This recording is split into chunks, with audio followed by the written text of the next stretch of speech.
Every family needs a break. Every family is in need of yes. some fun, and now is the time to plan that spring break trip. And if you're on a budget, our next guest will help you with some suggestions that are right in our backyard. Travel vlogger Brian Cox is joining us today. Now, first, tell us a little bit about your business and what exactly do you do? So basically, I go around the world making travel video guides, helping people get the most out of their vacations. I'm sorry for you. I know, that sounds terrible. It's a hard job. Somebody has to do it. And you get paid too? Ooh.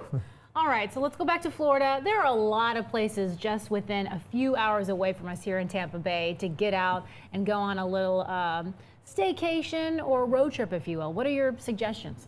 Well, you know, this time of year, the beaches are incredibly crowded, so let's stay away from them right away. Let's go inland and let's see the natural Florida. I'm really excited to talk about multi-day adventure trips. I just got back from the Czech Republic and I did a 12-day bike trip across the country. Wow. And I'm totally hooked. Yeah. So I came back to Florida and I looked it up, and there are a ton of these adventures here in our home state. So you have to check them out, hiking, biking, or paddling. Where exactly will we go hiking? Yeah. Like, how far inland? Well, you don't actually have to go too far. There's a place, Croom, which is near Brooksville. Okay. It has a lot of hiking trails. If you're really adventurous, there is a 1,400-mile trail that starts just north of the Key West and goes all the way to Jacksonville. Wow. Now, you can break that up into stages or whatever you want. Yeah. Well, I mean, do you need to bring a camping, is that like a camping trip or? There are ways to camp along the way, or of course, if you brought a car, you could do maybe 10 or 20-mile segments, depending on how adventurous you are. And that's the great thing about it is, with these multi-day trips, you can choose how far. It's not a race, it's not a competition, but if you want to push yourself, Cater to yourself. What are some of those benefits of staying local? well, obviously you're going to save money. Yes. You're not going to have to travel out of state, airfare, stuff like that. Camping is an option. Also, as you go into the center of the state, accommodation's a lot cheaper than in the popular beach areas. Gotcha. Give us some more ideas of places to go inland you haven't mentioned just yet that are within a few hours. Well, the funny thing is so I came back from the trip, and there is some amazing mountain biking here in Florida, even though there's no mountains.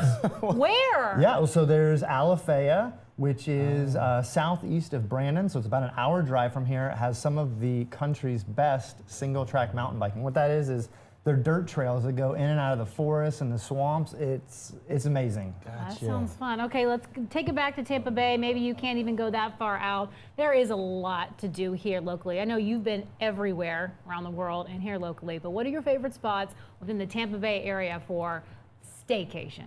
Well, next on my list would be the Hillsborough River State Park. Okay. There is a 30-mile river that you can either kayak, canoe, and it starts 30 miles north of Tampa, and it ends there in downtown Tampa. So you can break that up into 4 different days, or you can do each segment. There's several companies that provide canoe or kayak, either self-guided or guided trips. They'll also, if you're going for the day, they have a pickup service. So for instance, say you're driving to the beginning, you ride down, how do we get back to the car? There's a company that will actually take you back to your car. Interesting. Yeah, before we go, do you have any other tips for how to save money on some of these staycations?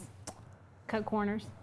You know, saving money, it's tough, you know. At the end of the day, You're not I mean, going it's Florida. I mean, what I can tell you is the number one tip for saving money is planning. Planning Yeah, ahead. without planning, you're going to have all these miscellaneous costs, and that's really what is going to eat up your budget. But if you plan it, and you're very clever at looking at the cheapest hotels, stuff like that, eating at home, or if you rent an Airbnb and you can cook at the place, that'll save you a lot of money. And when it comes to hiking and canoeing, you probably want to go as soon as possible because the weather is about to raise getting up. hot. Get a little hot. That's what I hear. All right, thank you so much Thanks for having all me, your man. advice. Love your job, man. Yeah, I hate your job. I wish I was you, pretty much. You can follow all of Brian's adventures on his vlog. That's TheTravelVlogger.com.